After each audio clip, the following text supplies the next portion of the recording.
the Suicide King.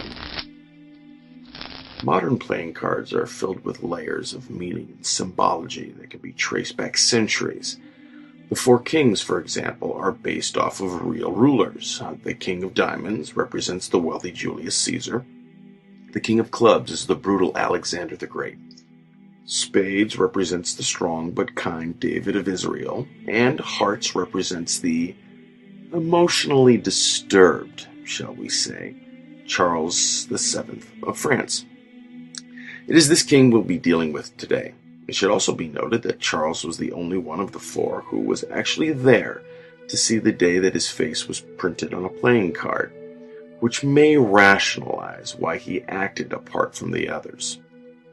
Charles' visage was put on the King of Hearts at the very beginning of his rule, but he never really got a chance to come in contact with playing cards until many years later when he became very ill with a fever and was informed that he would be bedridden for the rest of his life.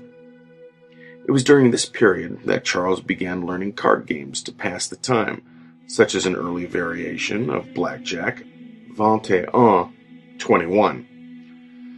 Charles lay in his bed for 2 years, constantly fiddling with the cards and always getting weaker. As time continued to pass, there were reports that Charles had begun obsessing over the idea that the king, being the 13th card in a suit, was causing him bad luck. He talked about how he was starting to see the number pop up everywhere, and that he was close to figuring out its secret.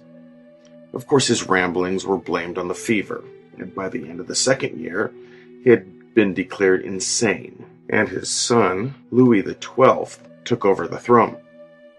One day, several months after the end of his reign, one of Charles' physicians went into his chamber to find the frail old man standing in the middle of the room, wielding a large sword. Before the doctor could react, the king said, "Montrez la vérité de 13 ans, et elle n'est pas conçue pour your mortel," which roughly translates to, "They have shown me the truth of 13, and it is not meant for mortal eyes." Without hesitation, the king proceeded to ram the blade in through the left side of his head, between the ear and the temple, until it came out on the other side. He wavered a moment before collapsing to the floor, dead. After the incident was announced and it was made public that the king had gone mad, the image of Charles on the King of Hearts was altered to show himself offing himself. Although the picture is now shown significantly less graphic, the image of Charles thrusting the sword into his skull can still be found on modern-day playing cards. Perhaps the strangest part of this whole story, however, is the day that Charles chose to kill himself, July 6th, 1462. Whether or not it was intentional of the king, the facts that July, the 7th month, plus the 6th day, equal 13, and 1 plus 4 plus 6 plus 2, also equal 13, can only be explained as coincidences.